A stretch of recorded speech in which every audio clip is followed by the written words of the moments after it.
తెలంగాణలో రేవంత్ రెడ్డి పరిపాలన విధానం మీకు ఎలా అనిపిస్తుంది? చాలా బాగుందండి. సంక్షేమ పథకాలు అందరికి అందేలాగా చూస్తున్నారు.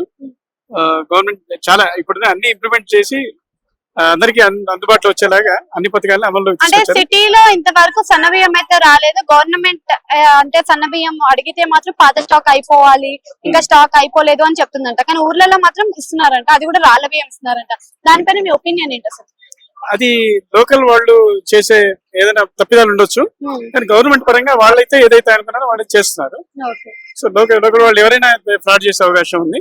సో అలాంటివి అరికట్టాలి, అలాంటి జరగకుండా చూసుకోవాలి. అంటే ఈ ఫ్రీ బస్ తప్ప అన్ని పథకాలు అందరికి అందట్లేదు. 500 రూపీస్ గ్యాస్ ఏదైతే ఉందో అది ఇంతవరకు ఎవరికి అందలేదు అంటున్నారు.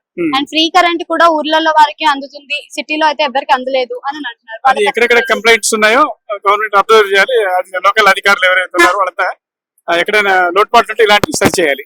ఇది గవర్నమెంట్ కి. ఫ్రీ బస్ పెట్టిన దగ్గర నుంచి చూసుకున్నట్టయితే బియ్యం, ఉప్పు, నూనె ఇలాంటి దినసరి సరుకుల పైన రేట్లు పెంచుకుంటూ పోతున్నారు అన్నారు. ఇన్ కేస్ ఫ్రీ బస్ అనేది తీసేస్తే ఆ కాస్ట్ ఏమైనా తగ్గే అవకాశం ఉందంటారా? అదైతే ఉంది అంటున్నారు. మా ఒపీనియన్ కూడా అదే యాక్చువల్లీ.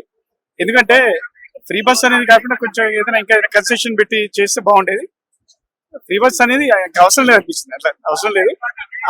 దానికి పెట్టే ఇది అదే ఫండింగ్ వేరే సంక్షేమ పథకాలకు పెడితే బాగుంటుంది. పేదలకి ఏదైనా చేస్తే బాగుంటుంది.